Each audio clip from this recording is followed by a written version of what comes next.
You're listening to the Assembly Call IU podcast and postgame show, the place where Indiana fans across the globe hang out online after every IU basketball game.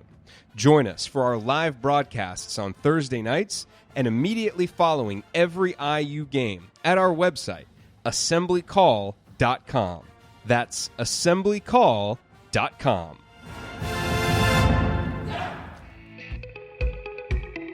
This week's edition of Assembly Call Radio is coming right up. Before we get to that, a quick word from this week's sponsor, SeatGeek.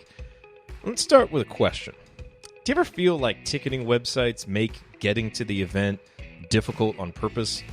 It's as if they're so big that they feel like they can get away with not caring about the customer experience. So what if their site's annoying and doesn't have the events you want?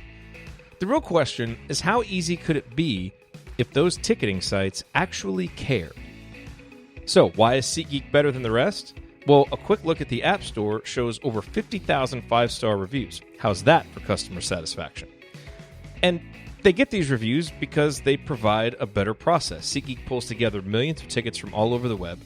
Then it rates each deal on a scale of 1 to 10. And finally, SeatGeek displays these deals and the tickets on an interactive seat map so you can see exactly where you'd be sitting. SeatGeek breaks down the details. Green dots mean good deals, red dots are overpriced, and every purchase is fully guaranteed so you can shop for tickets with confidence. As I've told you many times, I have the SeatGeek app on my phone. It is by far the fastest and easiest way to find tickets. I found tickets for a concert my wife and I are going to go to there. I'm going to do it again later this summer because we're going to try and go to a lot of concerts this summer. So I'll be using the SeatGeek app when I get those, and that's why I recommend that you should as well. And here's the thing. SeatGeek will even give you $10 off your first SeatGeek purchase. All you need to do is use our promo code. So download the SeatGeek app today and use the promo code ASSEMBLY for $10 off your first purchase. That's promo code ASSEMBLY for $10 off your first purchase. All right, and now here is this week's edition of Assembly Call Radio.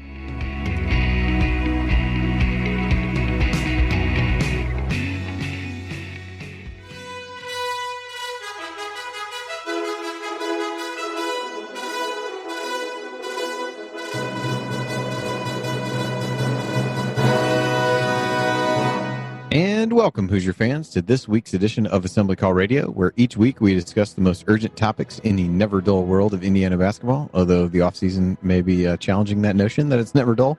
This is our 123rd edition of Assembly Call Radio, and it is our 515th episode overall of the Assembly Call, recorded on the evening of Thursday, May 23rd, 2019.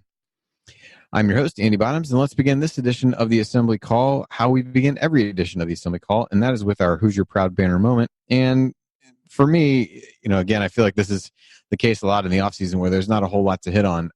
But this week, I found myself, whether it be for work, for school events, for carpooling, in the car quite a bit, which allowed me to get caught up on some of the latest interviews that the guys at the Hoosier Hysterics have done.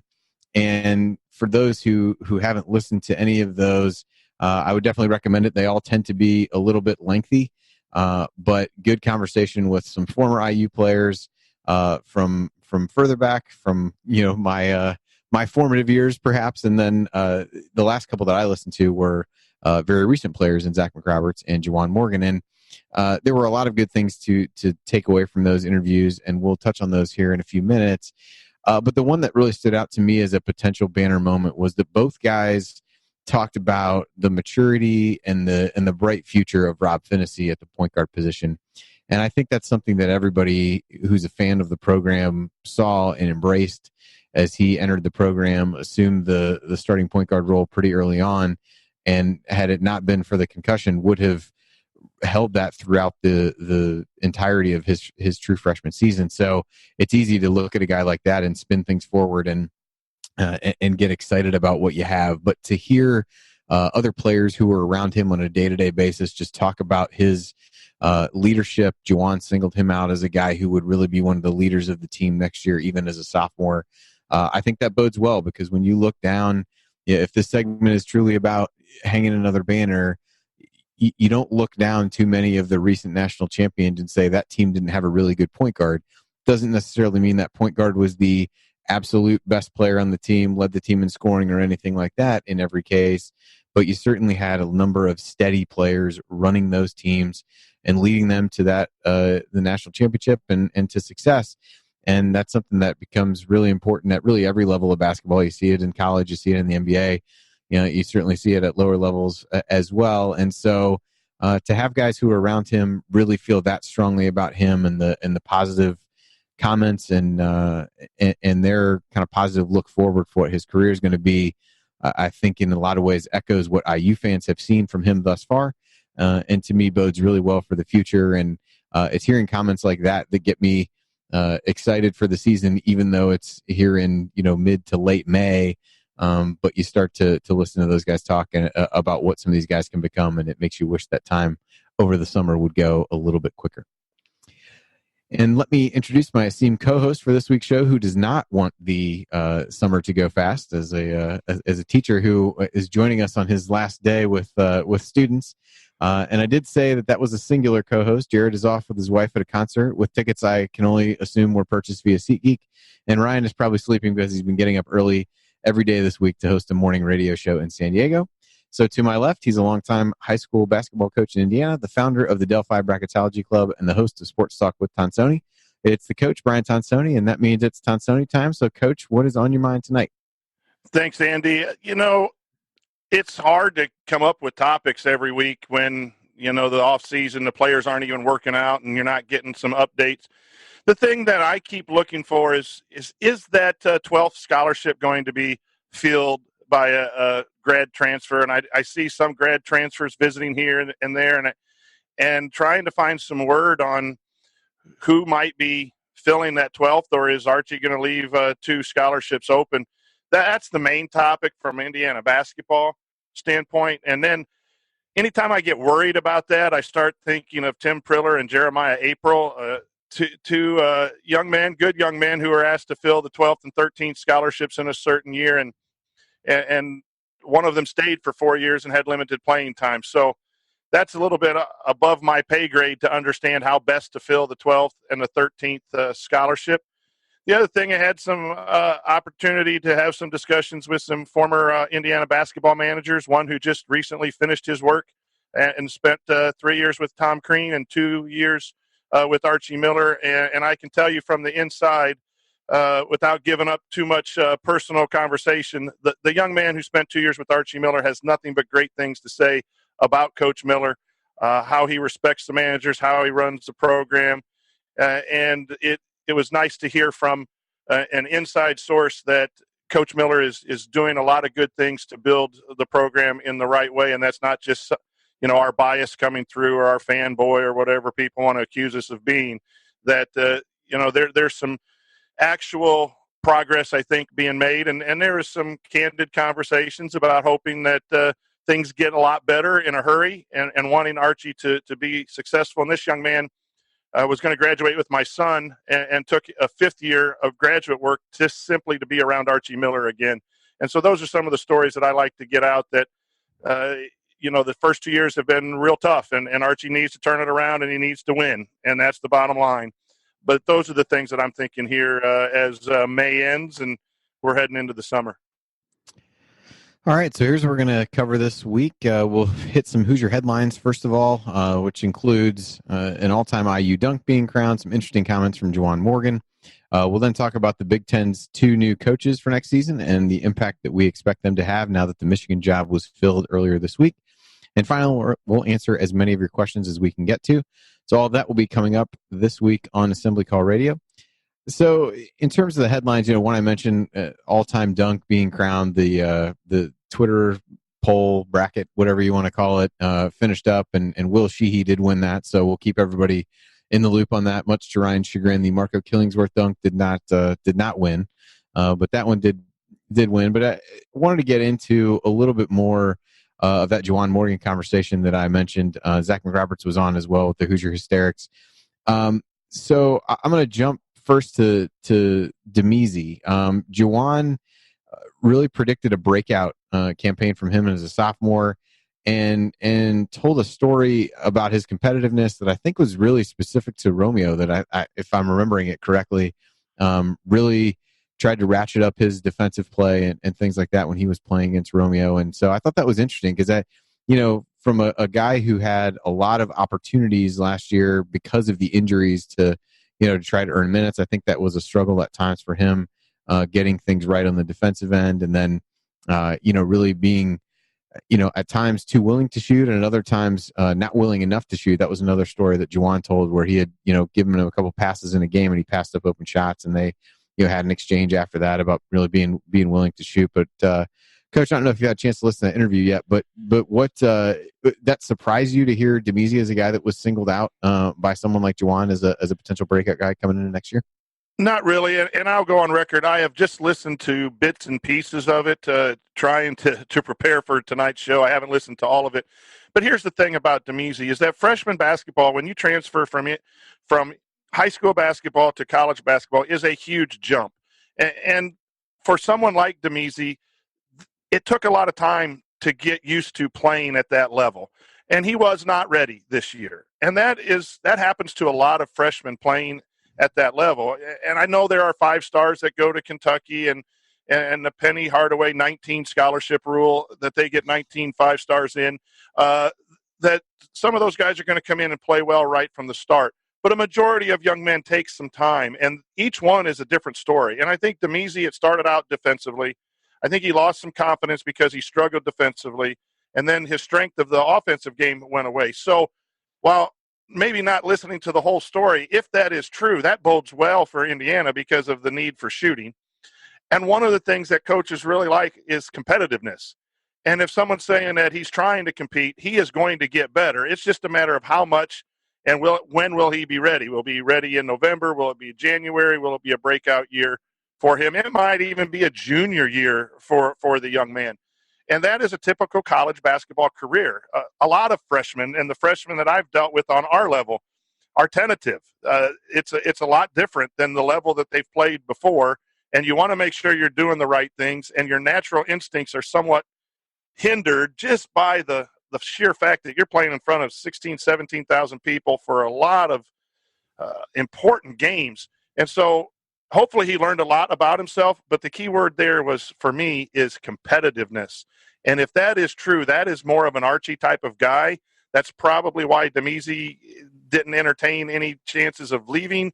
And that means that players have a chance to get better, and we'll have to see it on the court to be sure. Just from an interview on a podcast from a player doesn't mean a whole lot. But that's a great story. And when I read our script and heard that, I thought, okay, that's going to be a big plus, as everyone's kind of freaking out about shooters and only having 11 people on our roster, and he's kind of been dismissed as an important piece. If he can get in and give quality minutes, that just makes Indiana basketball a lot better next year. Well, especially with one of the questions being Jerome Hunter's health, and at this point, if the roster is what it will end up being heading into next season, there isn't a ton of guard and wing depth. So his development is one that probably didn't get a ton of thought from people heading into the offseason, just because of the somewhat limited role that he played last year. But it does now gives you something else to watch for in the offseason. They did ask both guys around chemistry of last year's team. I think Juwan described I think year before last as some of the better chemistry that they've had, but they both really downplayed any impact of that. Talked to Juwan a little bit about who he thought the leaders would be on next year's team, and essentially initially led in with that being Duran and Devontae as the seniors, but he actually singled out Rob, as I mentioned in the opening, and Al. Al, he said, kind of from a vocal standpoint and a kind of emotional leader, and that those guys would be perhaps be the guys that would be classified most as leaders. I don't think Rob. I don't know that either one of those really surprised me a ton. I think Rob showed some of that as a freshman. I think it was a difficult position to be in a true leadership role as a freshman. And I don't know that Al really surprised me either. Given his improvement and just his intensity that seemed to be there last year. Anything stand out from that to you? And you think is that a issue is probably too strong a word, but is that Does that signal anything to you if it's not the seniors who end up being the leaders, or is that kind of an overblown narrative that doesn't really mean a whole lot? I think there's a lot to that, and I'm not sure that it's all good. I'm not sure it's all bad either. Being a sophomore and a junior sometimes can be very hard to be leaders. And maybe college is a lot different because they're a little bit older and there's a little bit more maturity. But sometimes it's hard for underclassmen to lead seniors. So that's a concern, that it would be Rob and L being the leaders and leaving out two seniors. It also speaks a little bit about the seniors. Devontae's had his issues with style of play and the suspension and some of those things, and that takes away leadership. Even if he could be a good vocal leader, that demonstration of that struggle in the past is not something that you look for in a leader. And Deron Davis, simply maybe because of the injuries and not always being out there, that factors in too to the leadership decision. But the positive is you always want your point guard to be one of your leaders and a vocal person. And I worried a little bit about Rob being it just seemed like a quiet personality. If his teammates are looking at him and Juwan's looking at him as possibly, that speaks volumes too about his improvement, and also about why Indiana struggled when he was out and then limited in the 2 or 3 games coming back and finding his role again, because maybe he was a little bit more important than we already thought he was. And Al just seems to have that personality that of a leader too. So it's good to hear that those two, because I think they're the best two. It's a little concerning that you got to go down to a sophomore and junior, but those are also guys closer to being Archie guys. Al never played for anyone else, and so that speaks they're buying into the program, and they're going to make sure they do things the Archie Miller way. That's a positive as well. Yeah, and I think I think you worry a little bit about what you said with Rob, where he's a quieter guy, but I think Al makes up for that. So maybe in tandem, that ends up being a good combination. A couple other quick things about Juwan. Again, I would encourage everybody to listen to the whole thing, because I'm sure we've missed some parts here and there. They talked to him about the Devontae Green suspension, and essentially revealed what everybody already suspected in terms of it being a drug test. But the interesting thing to me was that Devontae had come to Juwan, and Juwan and basically said he knew he was going to fail the test. Juwan then basically told him his advice was, hey, come clean to the coaches before the test. And I thought that was, says a lot about Juwan. The other thing about Juwan that was a little bit more lighthearted, but was kind of funny, they talked about him having almost like a photographic memory. So for a little bit, they went down and would just call out a series of games. And while it's easy to remember your stat line from games that you played really well in, so for Juwan, that was, any Crossroads Classic game. He had an uncanny ability to remember his stats, and basically said, if somebody had showed him a box score, that he, just kind of committed some of that stuff to memory. And there were times where I felt like he said oh, I had 7 or 8 rebounds, but he was right that it was 7 or 8, but I feel like he really knew and was trying to downplay the fact that he didn't know. But it was kind of funny to have him go through it and listen to that. So just a good, an engaging kid. Talked about how, growing up different places in the military, moving around with his family had helped him at times. He and OG's relationship over the course of time, it was definitely a good listen. So I would encourage everybody to look at that. The other thing that we had in here before we take a break, Victor Oladipo basketball fantasy experience. For those of you who've got an extra $4,000 laying around that want to go, and either there's a coaching part and a player part. I think there's even some type of expanded package for that. So a cool experience for sure. One that I will not actually be experiencing based on financial constraints of the situation, but seems like a cool experience. Coach, you ponying up any money to go to any of the Victor events there? Man, it takes me a lot of energy to gear up to run upstairs for a sandwich. I don't know that I could pay $4,000 to exercise. I don't even exercise to get healthy. So, no, that's, you'd like to. That would be a great experience. One that I'd probably have to take a couple years to get in shape, just to be able to play some minutes. And I think that's just a cool experience for those that can afford it. And Victor for being part of the thing. And one last thing about the previous conversation, Joel from Bloomington always tells me he sees Al in the gym all the time. And a lot of the players go in and work on their game and work on them a lot. But it seems to me that you want your leader to be the one who's leading by example, getting in the gym.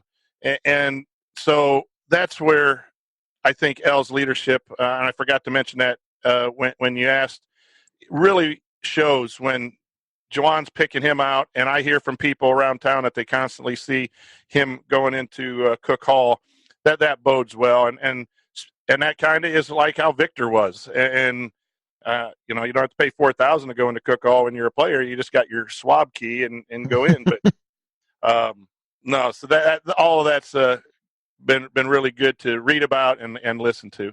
Yep.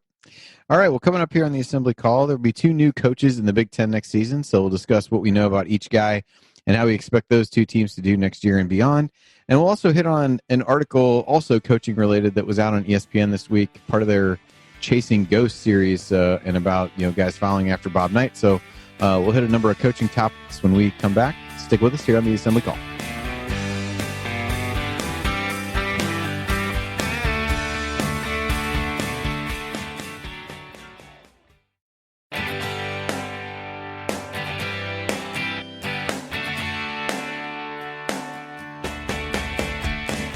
Welcome back to the Assembly Call. You can find all of our content at our website, assemblycall.com. And if you ever want to participate in our unedited live broadcast or watch those replays, then check out our YouTube channel at youtube.com/assemblycall. I'm Andy Bottoms here with Coach Brian Tonsoni. And Coach, we're going to hit on a number of coaching-related topics, I guess, in this segment. The first of which was an article that came out on ESPN this week. They're doing a Chasing Ghosts series, and in this case, it was talking about whether IU's ever really moved on beyond Bob Knight, and so they basically went through and profiled the guys who've been at IU after them.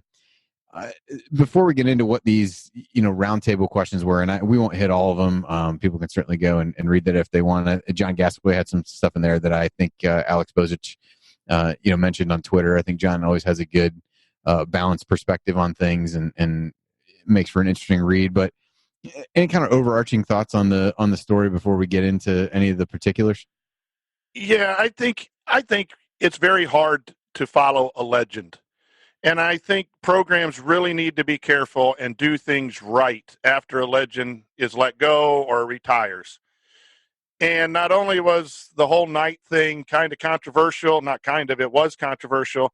I think the series of decisions in the coaching hire and how those coaches played out really have set Indiana basketball back from its blue blood status.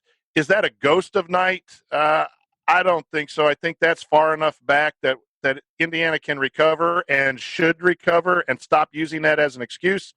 But I do think it's difficult and it needs to be managed correctly. And if I were critical of Indiana University, which is hard for me, I don't think it was handled right in the first 10 years. And that truly has caused some issues. That's just the best that I can say. I still don't think his shadow is hurting Archie in any way at this point. Yeah, it was interesting. One of the roundtable questions that I think hits well on what you said was beginning with Knight's firing right through to the present day. What would you cite as the single most dubious decision that has prevented Indiana from maintaining a consistent place among the college basketball elite? I think 2 of the 3 people said it was hiring Kelvin Sampson to replace Mike Davis, and I believe the third, I think Myron Metcalf, basically alluded to the penalties that the school put on itself. With the phone calls with Sampson. Those definitely feel to me like the 2 obvious choices. Do you kind of fall more firmly in one camp than the other? I mean, I guess on the one hand, you could say, well, if you never hired Sampson, then you wouldn't have ever had a chance to do the thing that was the other option in that scenario. But or would you go off the board with a different decision that you really felt kind of set things in motion to be where they are now? Yeah, I'm going to say Sampson, and I thought at the time Sampson was a great coach, and I still think he's a great X and O coach. But I think the other things, the type of players he brought in, and the fact that there was a great season going on, and then it got derailed, and then Crean had to be hired, and the sanctions happened. I think that was the thing.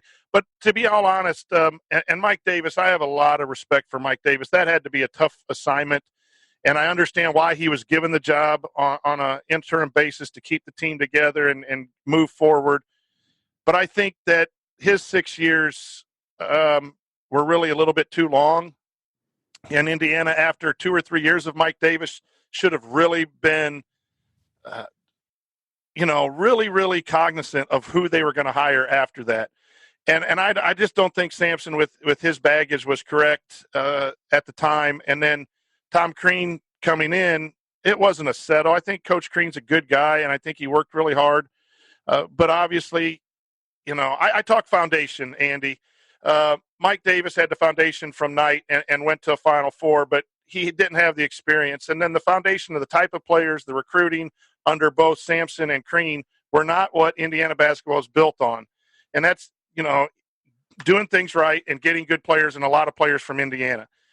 And that's what Archie Miller's starting to do now. And I just think it's going to take more time than any of us ever thought to right the ship and do it correctly. But I think the previous three coaches, well-intentioned, good men, did not do what needed to be done. And that's the fault of administration, in my opinion.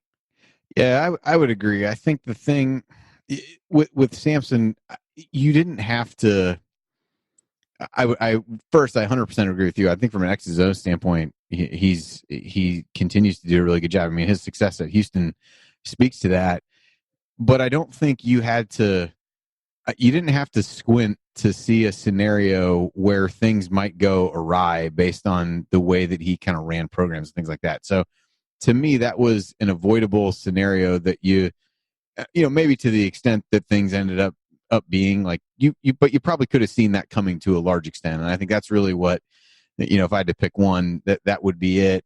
And then I think you put yourself in a position where you really can't afford to make mistakes. And we've seen other programs do that in hiring guys where you continue to set yourself back and perpetually are in this cycle of, is he the right guy? Is he the right guy? Is he the right guy?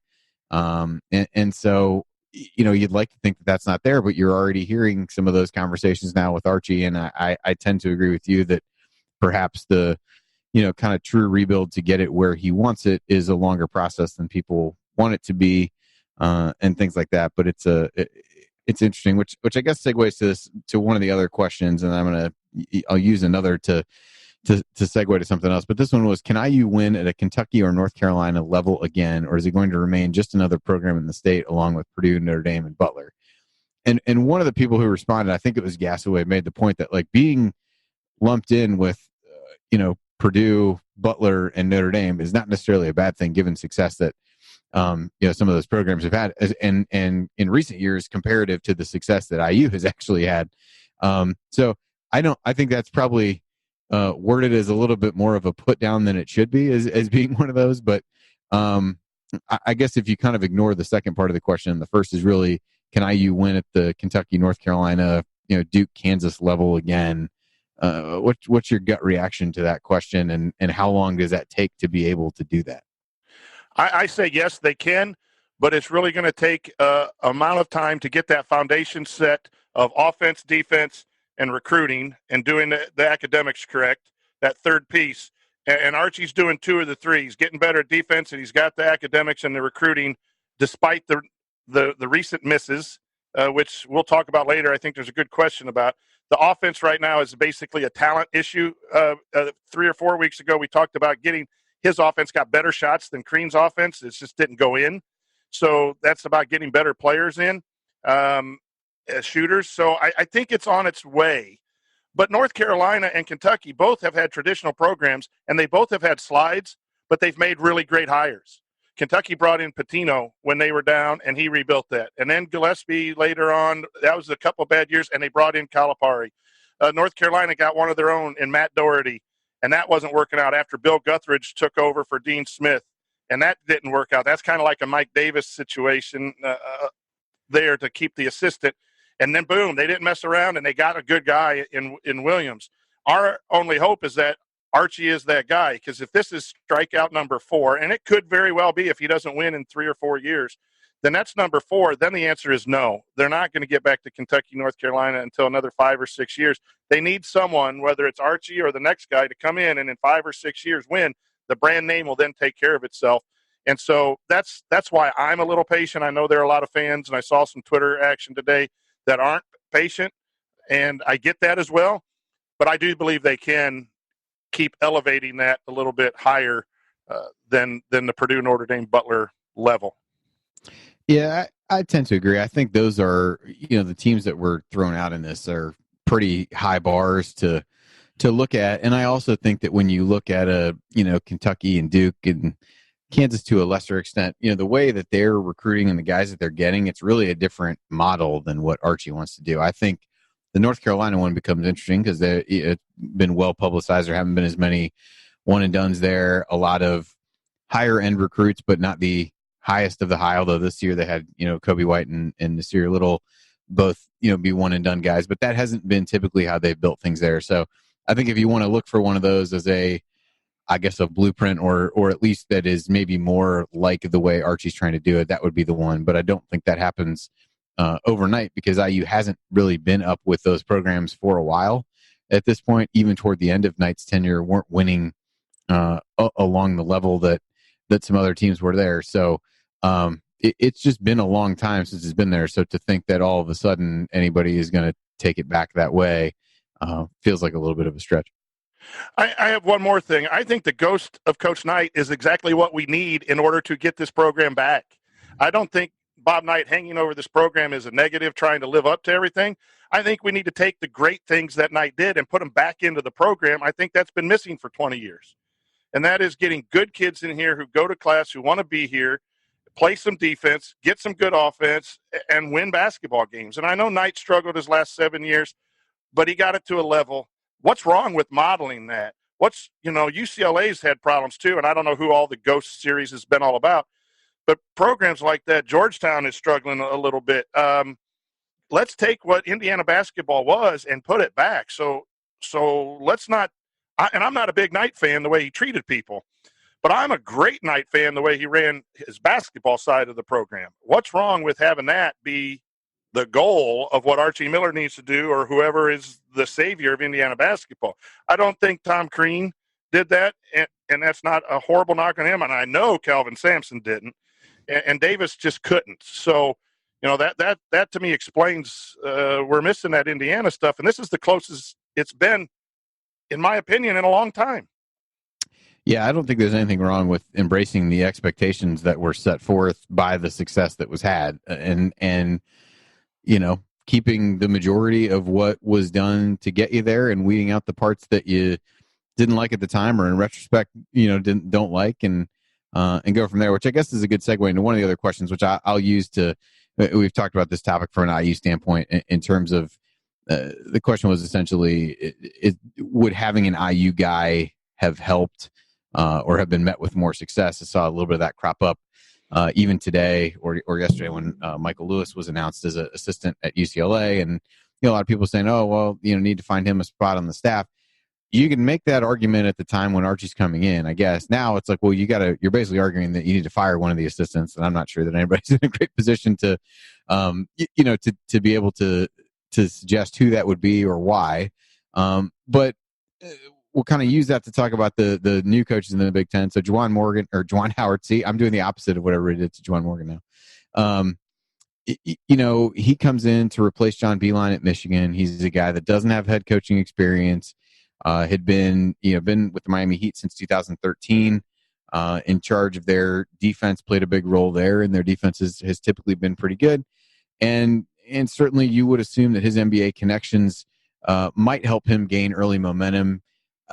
I think Penny Hardaway is going to be the, kind of easy comparison of can he do something similar there? I don't know that that's true, but in listening to, I think it was the CBS college basketball podcast this week, one of the things that they talked about was, it might have been One Shining Podcast. They basically talked about what Penny and Mike Miller are selling to these guys is the NBA vision, if you will, and how to get there.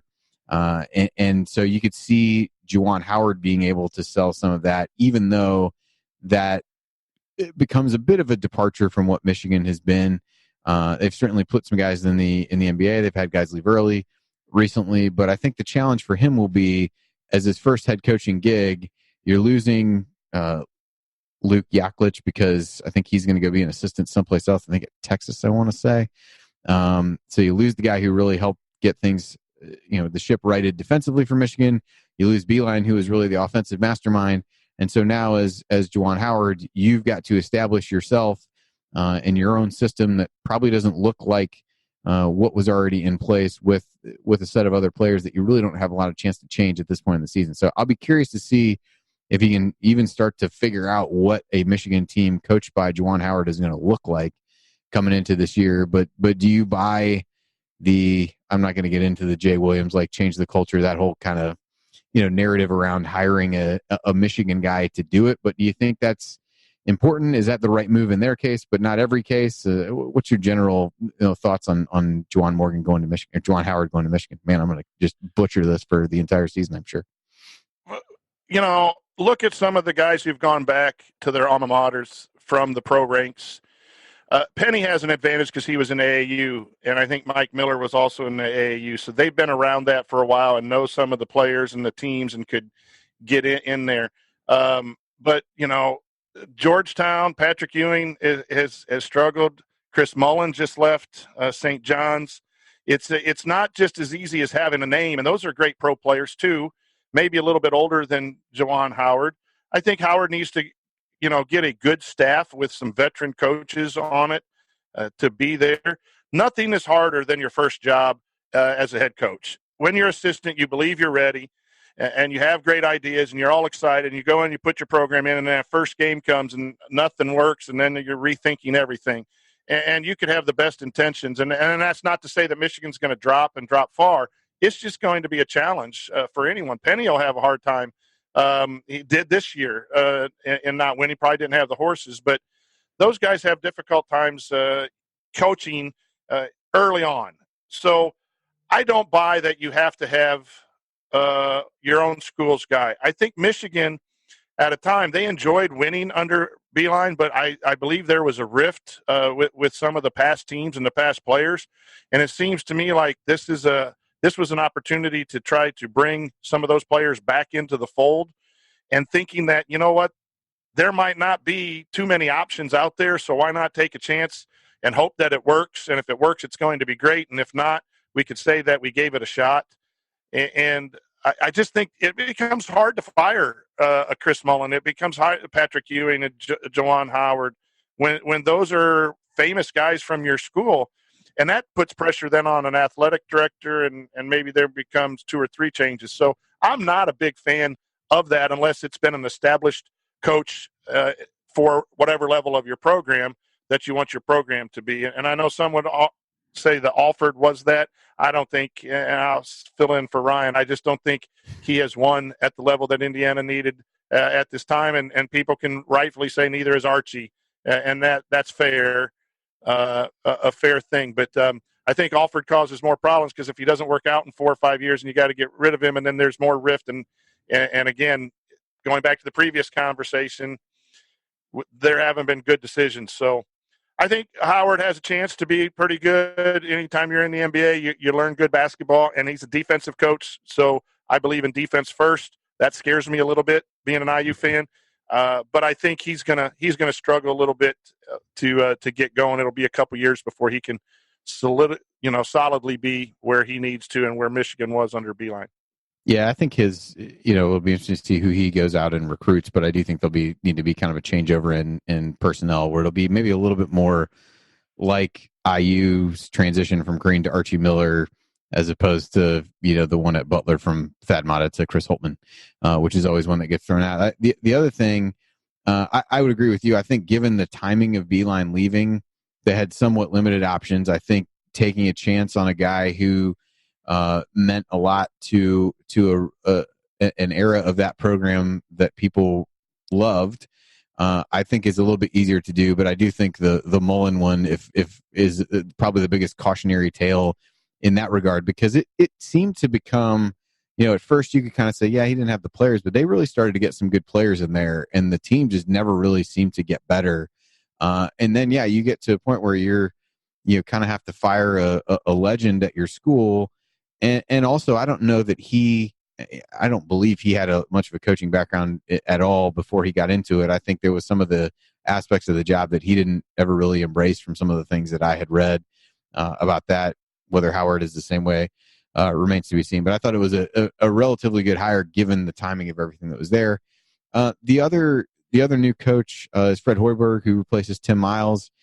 Jared and Alex interviewed Miles on Podcast on the Brink this week. It was an interesting listen as well, just getting some of his thoughts about college basketball. They talked a little about the dust up with Tom Crean and some different things like that. I think Miles, for those who followed him on social media and different things, it seems like to be a pretty engaging guy.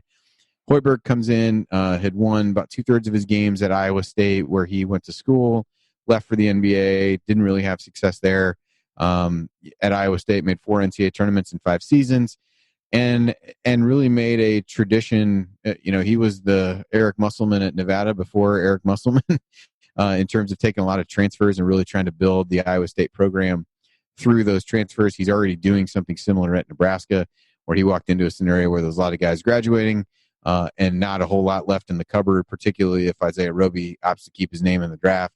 So he's been pretty heavy on the transfer market in terms of JUCO guys and other major conference transfers. What were your thoughts on the Hoiberg hire, and how long do you think he sticks at Nebraska, or is this really just kind of a stepping stone for him getting back into the college game? I think it's a great hire for Nebraska. They have a lot going for them as far as facilities and things of that nature, and Hoiberg will probably rebuild that quick with these JUCOs. I don't know how long standing that is. I think sometimes you got to get your 3 and 4 year players in. We'll see if that can work for him. But I think anytime you go to the pros and spend some time and come back, you're a better coach for college. And I think Hoiberg is going to be that. And it's, again, from an Indiana perspective, it's a little scary because that's a team you're competing with. We don't like to say that, but we're competing with to get back up to the top. And Hoiberg scares me a lot more than Collins and Patino at Minnesota and McCaffrey at Iowa. Really does. I think that he can move Nebraska up potentially. Well, again, we'll have to see it. It's all speculation right now. But Hoiberg is going to cause trouble, I think, in the Big Ten. Yeah, I like that hire as well. I question a little bit of does he truly see this as a destination job? I would assume not. It was a good re-entry point for him, and I think he had his pick of maybe a few places to come back, and I think being a Midwestern guy, maybe this was an easy re-entry point. But I also don't know that if he's made the decision to come back to the college game, this isn't your alma mater. There will be better jobs out there if he does a good job of turning them around. That would be, if I was a Nebraska fan, that would be my concern of how long he'll actually be there. But I do agree that it's a good hire for them. And in a situation where you knew, really, regardless of Miles leaving, you were going to have a lot of roster turnover because you had so many guys. You had a kind of loaded upper class at that point that was going to leave. So I think you bring in a guy who's shown an ability in the past to be able to mesh some different guys together and cobble together some solid performances from a bunch of transfers and things like that. So I think from that standpoint, I think it's good. It just is longevity wise, you don't really know. But I don't think the longevity question is one that is based in his inability to win games, just more of, is that really where he wants to be as we look forward? But time will tell on that. A couple of interesting hires with some NBA pedigree, heading to the Big Ten. So, makes a league that was as tough as any last year, potentially a little bit tougher if those guys are able to really take what they learned and have used in the NBA and be able to use that at the college level. So coming up in our third segment, we'll answer your questions, which include an interesting one about whether or not Archie Miller should have handled his transition years a little bit more like baseball coach Jeff Mercer. Stick with us here on the Assembly Call.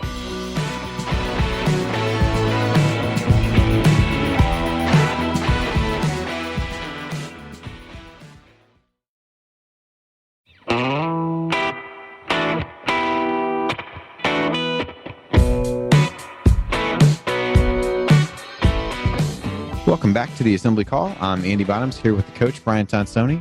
And remember, you need to be subscribed to our email newsletter. We send out a weekly IU News Roundup, even during the offseason. And after every game, we send out a detailed post-game analysis.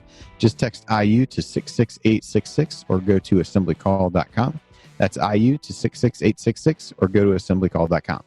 It's time now for our mailbag. All questions were submitted via Twitter, as well as our private IU basketball discussion community, which you can learn more about at assemblycall.com/community.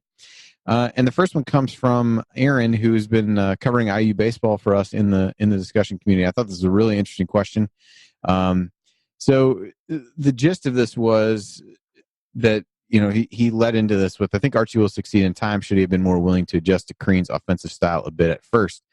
And he talked about the example with IU's new baseball coach, Jeff Mercer, and he basically has made it clear that he's taking the opposite approach. He's a big proponent of small ball analytics, but he also inherited a team that was built on power. So he's taken that and run with it, and the team hit more home runs than ever on their way to winning the Big Ten. We'll not mention the Big Ten tournament performance, which appears an event that has claimed yet another IU sports team. And so down the road, he's going to shift more to what he wants to do in the way that his philosophy would normally be. And so Aaron's question is essentially whether Archie should have tried to do something different in terms of meshing and taking the Crean guys who were the more run and gun offensive style, install his defense, and then kind of more gradually transition over to what his own offense will look like. I thought it was a really interesting question and an interesting parallel to have between two different IU coaches that started within about a year of each other. Coach, what was your gut reaction to the question? I generally say coach your style right from the start. And if you're going to lose early, and then when your recruits come in, it's been set. And I think that's what happened in the pack line for year 1, year 2, and now in year 3, when your team is now your guys, the upperclassmen can pass it on. That might be a basketball-specific idea, and baseball being a little more individual, a pitcher and a hitter, that it's more a one-on-one in a team game. So if someone individually against this pitcher is more likely to hit a home run, that you let him have his home run swing. Basketball is more fluid, and football is more fluid as well. And the thing is that everyone says that Coach Crean's offense, Coach Crean had better offensive players. If there's a problem with Archie Miller, it's that, he didn't have good shooters, and you think that he should have recruited someone rather than, Finney or Demese or someone else to come in right away and be a shooter, or even this year to be a shooter. But I wish I knew the show number to go back where Jared had those stats from Synergy, and Archie had more efficient shots in his offense, but the percentages were a lot lower. So I think Archie's offense gets a bad rap, especially sometimes when your star player's posse doesn't like the fact that he's not scoring 35 a game, and that comes out in Twitter, and then that becomes a life of its own. So, I think that I think you got to coach your style. And that's one thing I'll compliment Coach Crean. When he came in and had those 3 years, with basic walk-ons and first-year players, he played his style. And when the recruits were there, it was ready to go.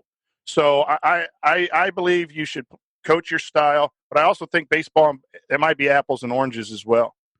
Yeah, I think the challenge, I think there's a couple challenges. I tend to agree with you. I think one is if you believe that you wanted to still really instill the pack line, I'm not sure that the discipline required to play that fits very well with, I want you to be super disciplined on one end and really stick to the principles of this, and be really freewheeling and more, I can't think of the word I'm looking for, but just freewheeling on the other end, I guess, is the better way to say it. And so I think those become kind of a weird combination. And then in addition to that, I think that at some point, you see already now that there's people wanting to say he's on the hot seat, different things like that. Like, I don't think you can let yourself say, well, I didn't have a chance to, the meter's going to start running at some point, and the meter's going to start running pretty much whenever you start. So you better maximize the amount of time that you are going to have and the amount of rope that you're going to get by playing the way that you want to play. Because I think coming back after the fact and saying, well, I tried to adapt this with, and kind of undercut what the style that I wanted to play was for this reason. If that doesn't work, then I think it raises other questions about you. We'll never know if it would have worked, but I do think it was just kind of would have been a weird combination to see, played one way on the defensive end of the floor and one on the other. But I do think it was a really interesting question. So appreciate that one coming in. Next one. Do you think, this is from Rick, do you think the swings and misses at top recruits this year was partially due to IU having a losing streak mid-season, or the fact that IU did not make the tournament? Neither. And no disrespect to Rick asking the question. I don't think it helps. I think the swings and misses lately were just players that Archie had got in on late. And I actually look at it like you get in late on a top kid and you're in the final 2 or 3 or 4, like Quinones, and even the kid who the Virginia Tech kid, and then he goes to North Carolina. You do worry a little bit about, did that sway Keon Brooks? Okay, but you got Quinones and Brooks who have eyes on the NBA right away. And no offense to them, I'm glad they made the choices where they go, but is that type of mentality what we want at Indiana, where you already got one foot out the door? And so maybe the Morton situation hurts a little bit, and maybe the losing there, but you know what? Purdue's pretty good. And not every young man in the nation wants to come to Indiana, and they're finding reasons not to. Sometimes the reason they don't come to Indiana is because they prefer Purdue, and Morton picked Purdue over Michigan, Ohio State, and this is before Beeline left, unless he knew something. Those are some good programs that he said no to in his Final Four. Same with Trendon Watford. That's a little, but the LSU one, he wants to make a name for himself, and he's going to be there probably 1 year. So these are all, swings and misses, but we're swinging. These kids are giving Archie a look, and he's getting them on campus, and he's getting them close. And so if this continues, yeah, but 2 Mr. Basketballs in a row, several kids from Indiana, all of the stuff that fans wanted to see is happening. And you're going to miss some of these guys, and you just can't win every recruiting battle. Some other schools are pretty good at this game too. So I don't think it's either. Winning will help, obviously, but I don't think these misses had anything to do with it. I just think they wanted to go elsewhere for personal reasons. Yeah, I tend to agree. It wasn't certainly, if it's making the tournament, then Quinones going to Memphis, they didn't make the tournament either. I think it's just different preferences of what people want, and I do think I agree with you, where it was a little bit late to get in on some of them. So I don't think it helped to watch them lose games, but by the same token, I think you could look at the ability to right the ship a bit at the end of the year speaks well to what the staff can accomplish as we move forward. So maybe it offsets it a little bit. It's a little bit tough to say, but I think it may be a small factor, but I definitely would not view it as a big reason that those guys opted to go elsewhere. So that will do it for us on this week's episode of the Assembly Call. Thanks again for the questions. We got a few good ones we'll carry over to next week. If you want to see us do the show live, join us at assemblycall.com on Thursday nights for the live broadcast of our Assembly Call radio recording. And you can always subscribe to our podcast by searching for Assembly Call wherever you listen to podcasts. Also, don't forget to go to assemblycall.com or text IU to 66866 to join our free email newsletter. Thank you for listening. We'll talk to you again next Thursday night.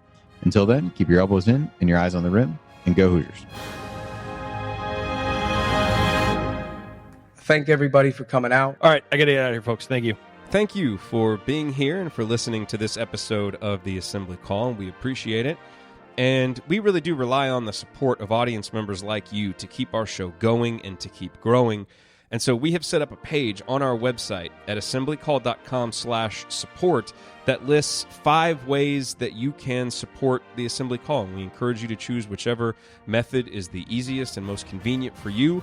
One of the methods is donating, and so many of you have donated, and we appreciate it so much. On that page, you can choose a monthly recurring donation or an annual recurring donation or just a one-time donation, whatever works for you. And if you don't want to donate, another way to support the show is you can use our affiliate URLs, iutickets.shop or iustore.shop when you're going to shop for tickets or gear, and we will get paid a small commission when you use those links. But however you support the show, we appreciate it.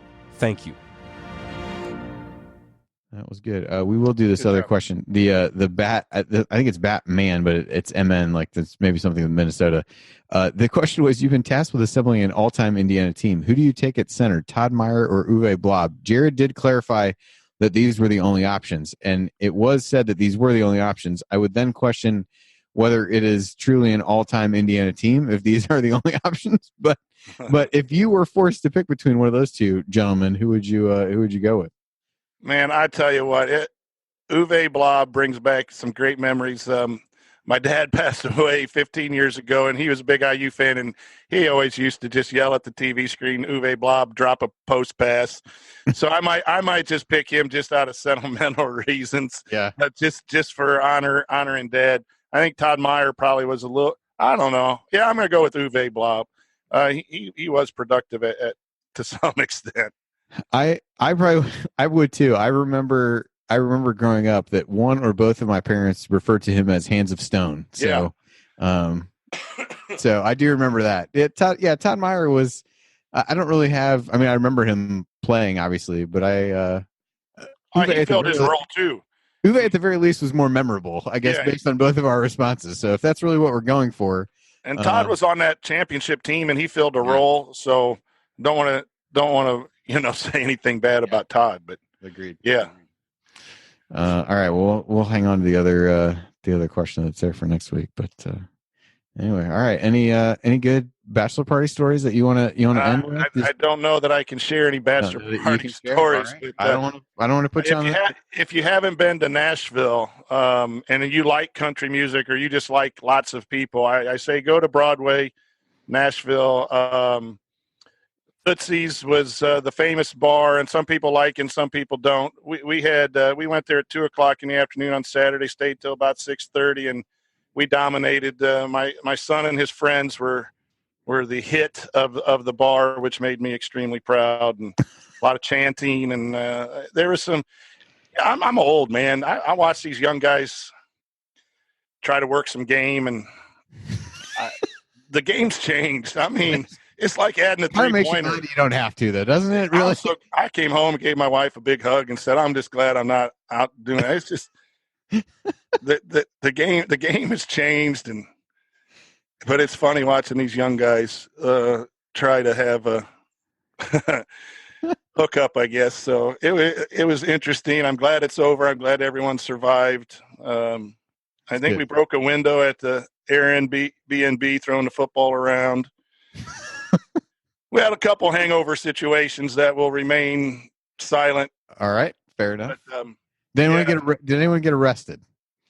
No, we were one. All we took some odds on who might be the first one to get arrested. The two dudes who drove two of those birds 2.2 miles from downtown to the Airbnb. One of them crashed. He could have got probably arrested for driving under whatever. I don't know if you can do that on one of those birds, but nobody. All right, well, nobody did though, so that's always. So no one did, and that's a good thing. And we got June 8th. I'll be broke helping to pay for this wedding, but it's a great thing to be a dad and have your kid get married. So awesome.